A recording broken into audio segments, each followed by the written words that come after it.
네, 안녕하십니까? 제 목소리 잘 들리고 화면이 잘 나옵니까? 네, 네, 감사합니다. 오늘 기도 인도해 주신 조옥주 집사님 진심으로 감사드립니다. 네, 또 한 주가 시작되는군요.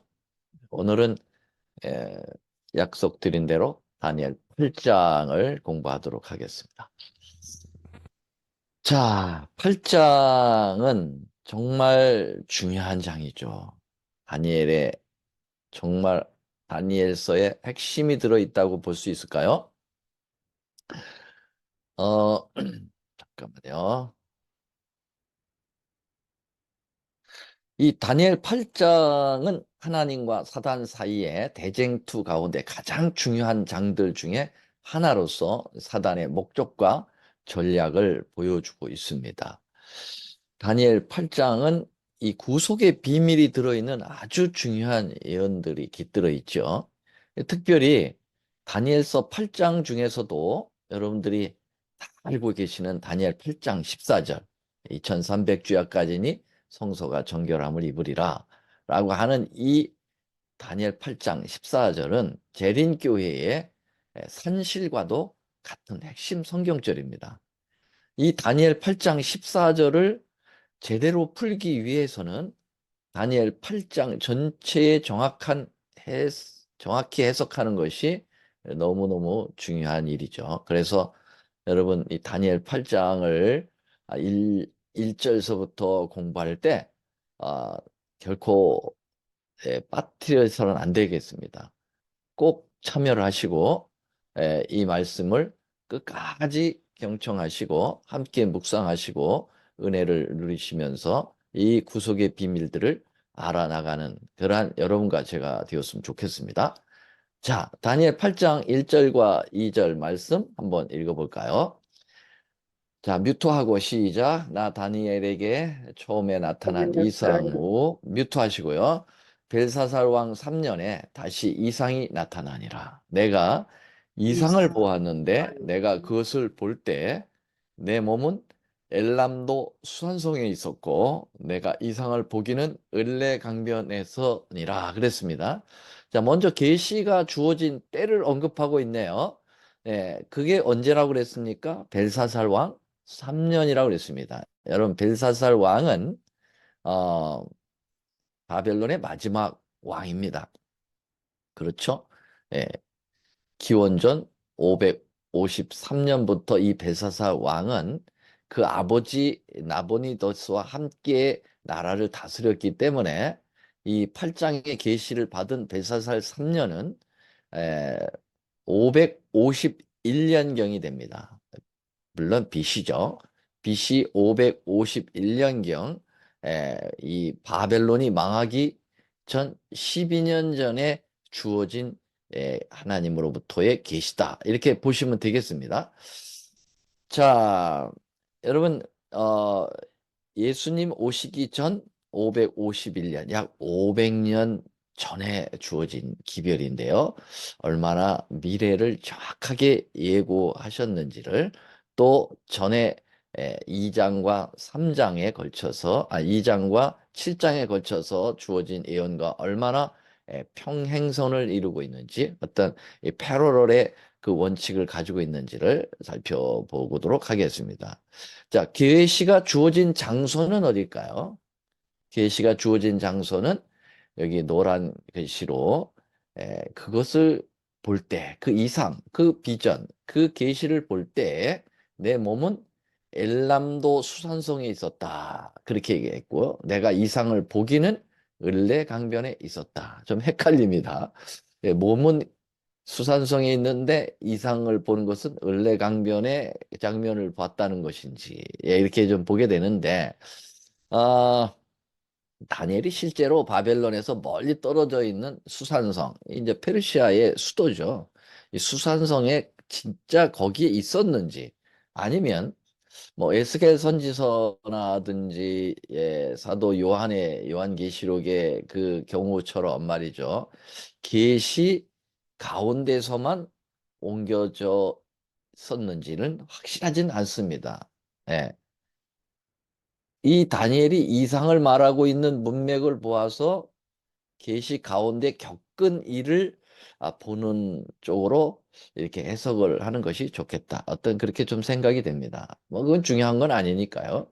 자, 근데 여기 보면 을레강변에 있었다. 이 을레강은 수산성, 이 페르시아의 북동쪽에 어, 그 흐르고 있는 그러한 인조 운하로 이렇게 여겨진다고 합니다. 이 폭이 900피트나 되는 그런 아주 넓은 강인데요.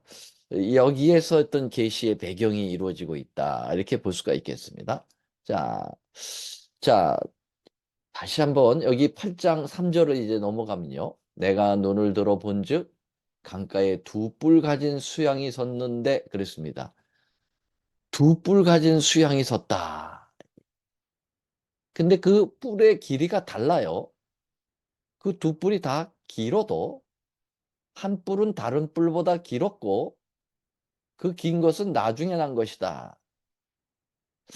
여러분 그 예언의 키를 드렸었죠. 짐승이 나오면 나라라고 그랬고요. 그 짐승의 머리는 왕이라고 얘기했고요. 그 짐승의 머리에서 나온 뿔은 그 왕이 가진 세력이라고 얘기했습니다.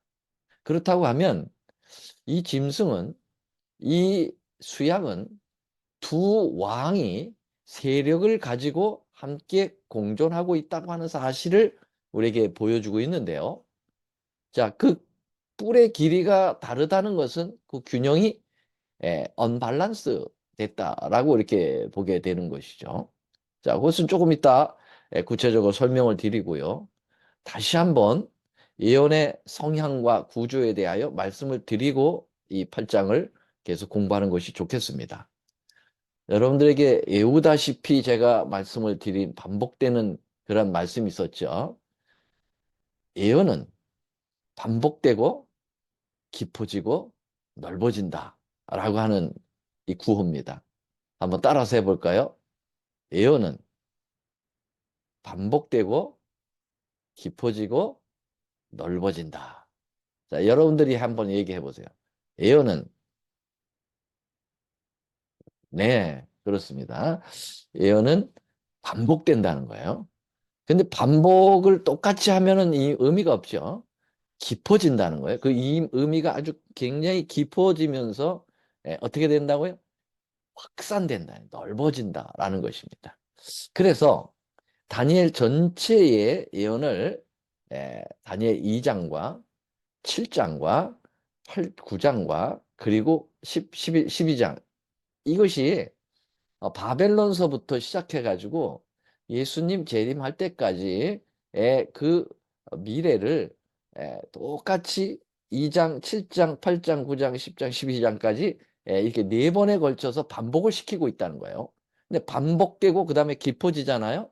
그래서 다니엘 2장은 정치사로만 다뤘다. 그렇게 보면은 다니엘 7장은 정치사에다가 종교사를 플러스해서 나오고 있습니다. 그럼 오늘 공부할 다니엘 8장서부터는 정치사와 종교사와 거기 다음에 이 구속사까지 이제 연결해서 나오게 된다는 거예요. 그만큼 다니엘 이 8장에서의 모습은 2장과 7장이 함께 담겨져 있다. 이렇게 여러분 보시면 되겠어요. 자, 그러면 여러분들에게 이렇게 그림을 좀 보여드리면 더 명확할 것이라고 봅니다. 바벨론, 금머리, 은가슴, 동허리, 철다리, 진흙. 이게 다니엘 2장에서 보여진 느부갓네살을 통하여 꿈을 통하여 보여진 우리 하나님의 계시입니다. 이 바벨론이라는 나라로부터 해서 발가락 시대까지 마지막 마지막 시대까지 이렇게 표현됐는데 우리가 지난 시간에 공부한 다니엘 7장을 보면은 바벨론의 이 금머리와 사자가 형용을 이루고 있죠. 그 다음에 메데 페르시아가 이제 양팔이 이렇게 엮여져 있는 것처럼 두 세력이 함께 연합이 되어 있다라는 것을 고음에서는 양 어깨가 한 어깨가 약간 올라가 있는 균형이 깨진 두 세력을 언급했다고 볼 수가 있겠고요.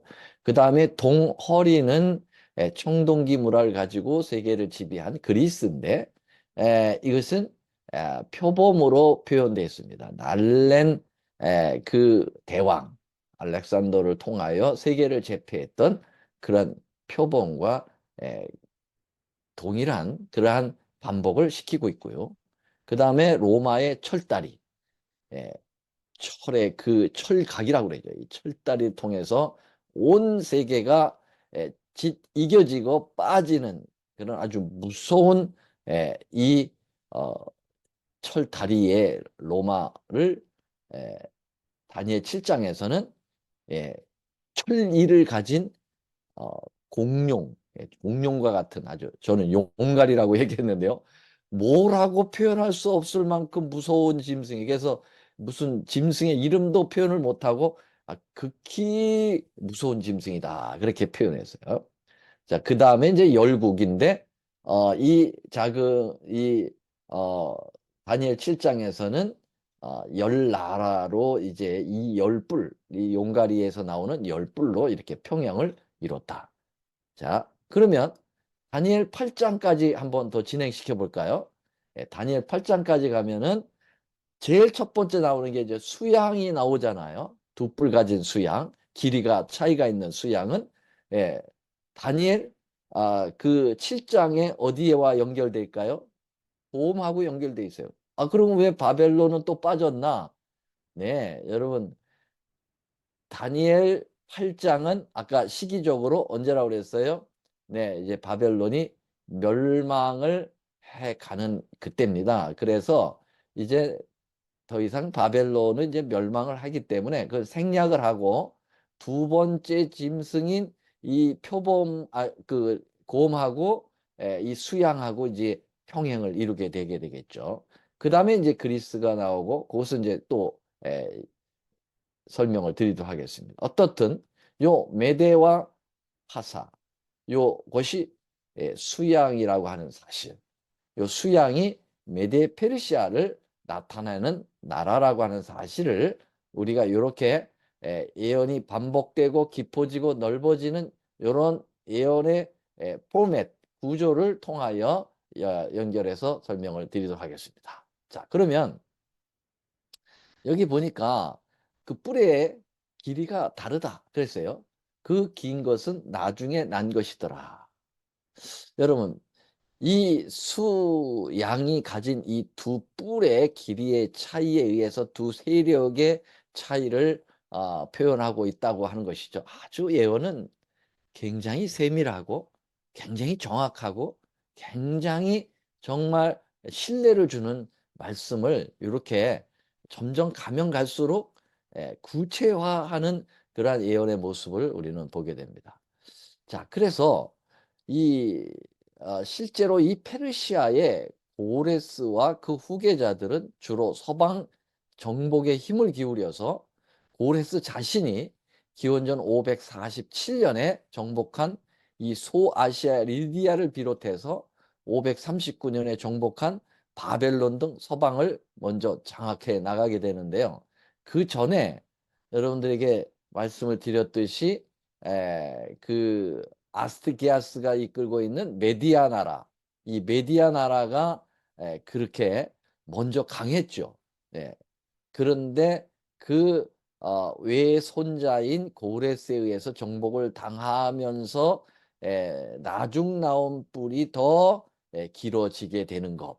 요것이 이제 그렇게 예언의 역사에 표현하고 있어요. 조금 더 볼까요? 자, 그래서 이 지금 두 번째 짐승인 수양은 메데 페르시아와 그 다니엘 2장에 두 팔이 엮여 있는 것. 그 다음에 다니엘 7장에서 그 균형을 잃은 두 세력을 언급된 모습을 그대로 다니엘 8장에서는 이 뿔로 표현을 했다. 이렇게 보면은 참 재미있을 겁니다.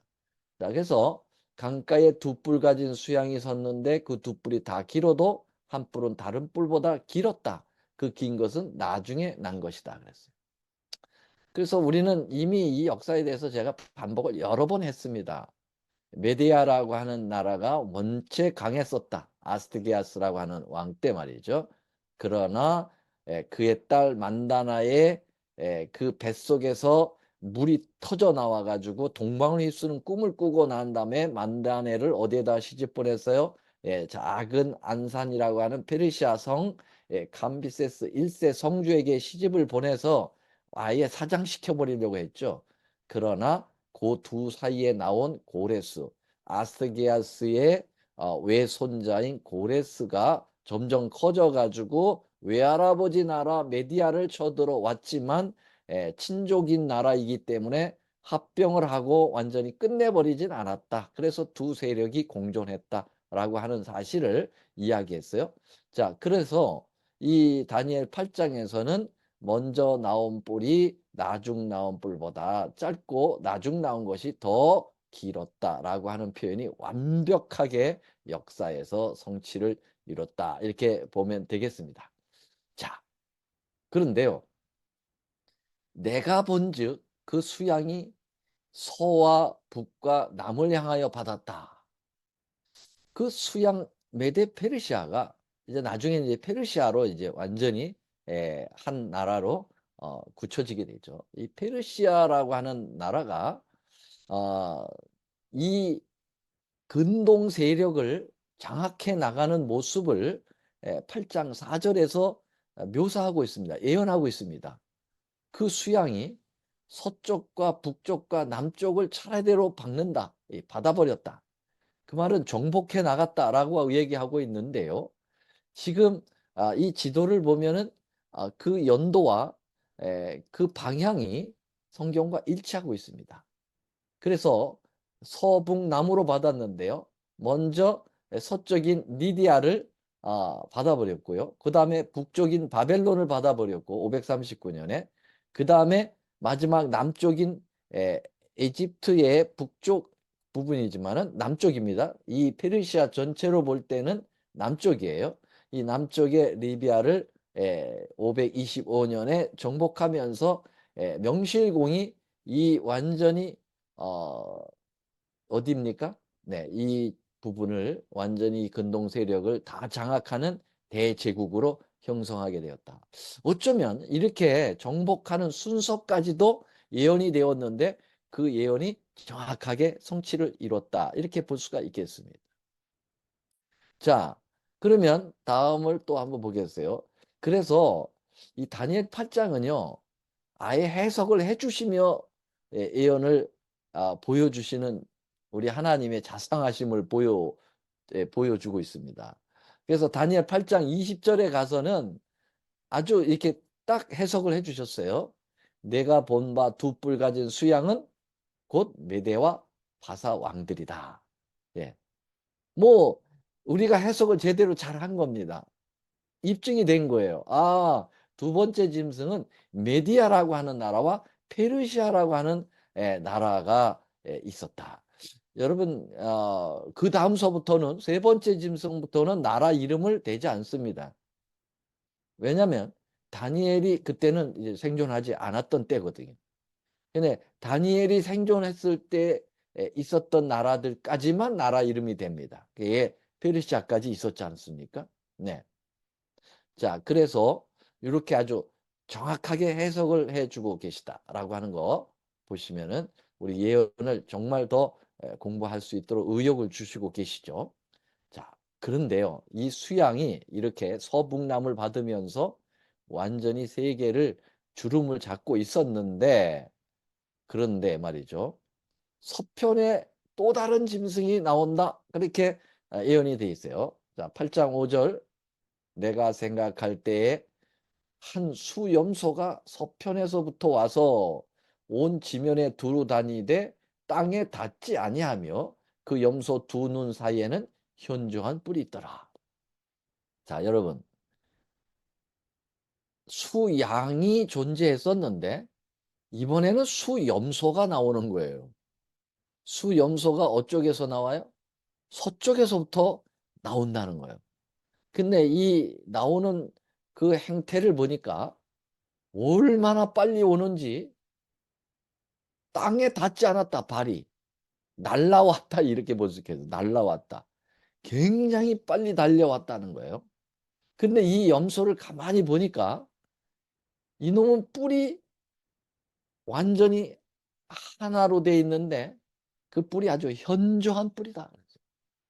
굉장히 아주 뿔이 누가 보더라도 맹렬하게 공격하는 그러한 뿔인데 여러분 그러면은 이 염소니까 뭐로 해석해야 돼요? 짐승이니까 나라예요.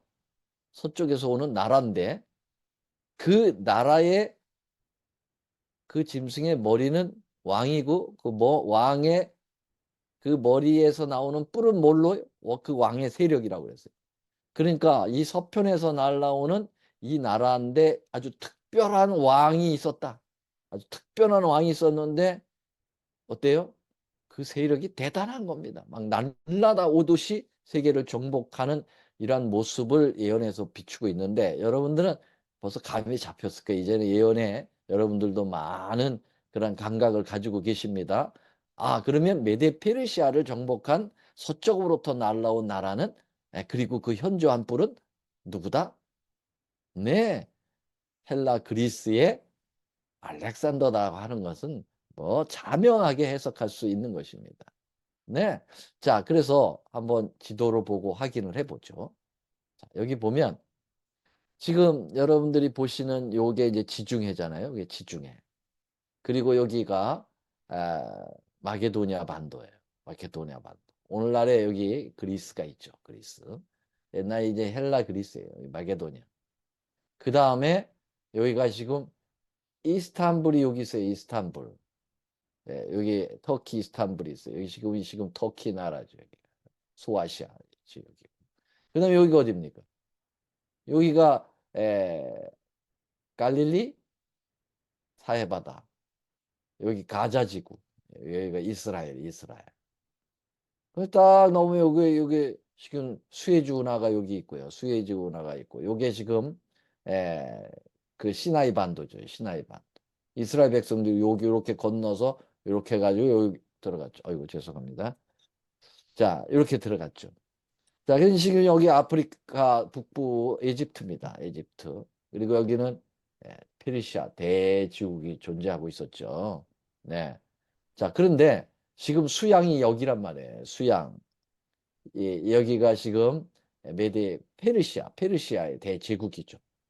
근데 이 페르시아가 서, 북, 남을 잡아먹으면서 세계를 장악하고 있었는데 여러분 서편으로부터 서편으로부터 수염소가 날라오듯이 날라왔다. 그럼 이 서편이 이쪽이죠. 여기가 동편입니다. 여기가 동편이고 여기가 서편입니다. 자, 이 서쪽에서부터 이쪽으로 오는 짐승. 당연히 여기 이 페르시아죠. 저기죠. 이 헬라 그리스죠. 그 현저한 뿔은 알렉산더죠. 두말할 것 없습니다. 얼마나 분명하게 성경에 예언이 되어 있는지. 근데 이 알렉산더가 이끄는 이 헬라 군대를, 이 그리스 군대를 예언에서 염소적이다. 그래, 염소다. 그랬어요. 염소. 재밌는 것은요. 역사에 보면은 알렉산더가 말이죠. 예, 이 염소로 이렇게 표현됐다는 사실이에요. 지금 제가 여기 주화를 여기 지금 알렉산더를 얼굴을 화상을 집어넣은 그 당시에 사용했던 주화입니다. 요거 하나 여러분들이 어디서 발견하면 수억 법니다. 엄청나게 비싼 거예요. 요 주화가 알렉산더 때 사용했던 동전인데요. 여러분 보세요. 요 알렉산더의 요 머리에 뭐가 있어요? 요게 뿔이 있어요. 뿔. 요 뿔이 무슨 뿔 같아? 네. 염소뿔이에요. 염소뿔. 그래서 어, 다니엘 시대에서부터 200년 전부터 이 그리스도인들은 염소족이다. The Goat People이라고 불려온 역사가 기록돼 있어요.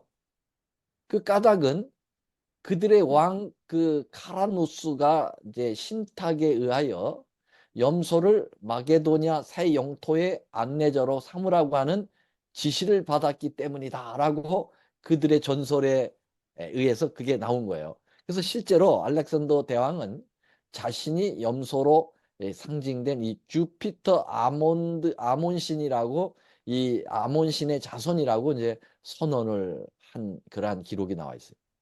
그래서 기원전 500년 전부터 146년까지 마게도니아의 이 주하에는 이 마게도니아 그 반도에 이제 이 그리스 반도에 이 주하가 사용됐을 때 이 모양의 염소가 이렇게 찍혀져 있는 것을 증명할 수가 있겠습니다. 아, 참 놀랍죠. 예언이 이렇게 분명할 수가 있겠어요?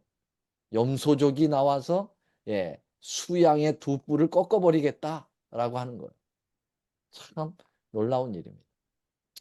자, 이 현저한 뿔은 알렉산더가 틀림없습니다. 수염소의 두 눈 사이에 두드러진 현저한 뿔. 천사에 의해서 헬라의 첫째 왕으로 확인되었다고 이제 8장 21절에 보면은요. 다니엘 8장 21절에 보면은 헬라의 그 현저한 뿔은 헬라의 첫째 왕이다. 그렇게 얘기했어요.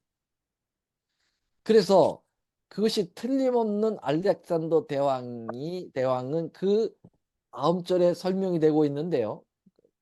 다니엘 8장 22절에 보면은 또 그 다니엘 11장 3절 4절 설명에서도 완전히 이것을 알렉산더로 일치시키고 있는 모습을 우리는 앞으로 계속 공부할 것입니다. 실상은 수염소도 수양과 마찬가지로 두 뿔이 있는 것이 정상인데, 그렇죠? 수양이나 염소나 다 두 뿔이 있지만 이곳에 상징되는 이 두드러진 한 뿔을 강조하기 위해서 한 뿔로 묘사했다. 세계사의 아주 비범한 존재 알렉산더를 아주 두드러지게 강조한 모습을 보게 됐다. 이렇게 보게 되겠습니다. 자, 여기 보면은 이 한 수염소가 서편에 와서부터 지면에 두루다니 땅에 닿지 아니하였다. 얼마나 빨리 왔다 빨리 세계를 정복했는지를 보여주고 있는 것인데요. 여러분, 날라왔다라고 하는 표현을 다니엘 7장에서는 세 번째 짐승 표범으로 표현하고 있는데, 표범이 날개가 몇 개가 달렸다고 그랬어요? 네 개가 달렸다고 그랬어요. 날개는 신속함이라고 그랬어요. 예언의 키에. 그러니까 표범도 빠른데 거기다 날개를 달아가지고 말이죠. 완전히 세계를 날아가듯이 정복한 알렉산더의 그 행태를 다니엘 7장에서 보여주고 있는데요. 그런데 다니엘 8장에서는 그 염소가 완전히 날아온 것으로 표현한 그러한 평행의 그런 모습을 보게 됩니다. 자, 그런데 8장 6절 보세요. 그것이 두 뿔 가진 수양 곧 내가 본 바 강가에 섰던 양에게로 나아가서 분노한 힘으로 그에게 달려가더니, 그러니까 수염소가 수양에게 달려갔는데 내가 본즉 그것이 수양에게로 가까이 나가서는 더욱 성질을 내죠. 그래서 수양을 땅에 엎드려뜨리고 질밥을 쓰나 능히 수양을 그 손에서 벗어나게 할 리가 없더라. 그럼 누가 이긴다는 겁니까? 수염소가 수양을 이긴다는 겁니다. 완전히 예, 그 분노한 가운데 왜 분노를 하게 되었고 왜 수염소가 수양을 치게 되었는지를 내일 공부하겠는데요. 여러분, 그것을 내일 생생하게 다시 한번 역사를 반복하면서 이 예언의 확실성을 여러분들에게 말씀드리려고 합니다. 그래서 이 알렉산더는 정말 작은 나라였어요. 이 마게도니아 이쪽에 작은 나라였고, 페르시아는 지금 보듯이 이 대제국인데 어떻게 이 작은 나라의 한 왕이 이 대제국을 집어삼켰는지, 이게 다니엘 8장에 다시 한번 적나라하게 예언되었다고 하는 사실. 자, 이런 것들을 잘 공부해야 이제 다니엘 8장 14절로 접근해 나가고 있는 겁니다. 자, 오늘은 여기까지 예언의 중요성, 예언의 그 정확성을 말씀드리면서 말씀을 마치겠습니다.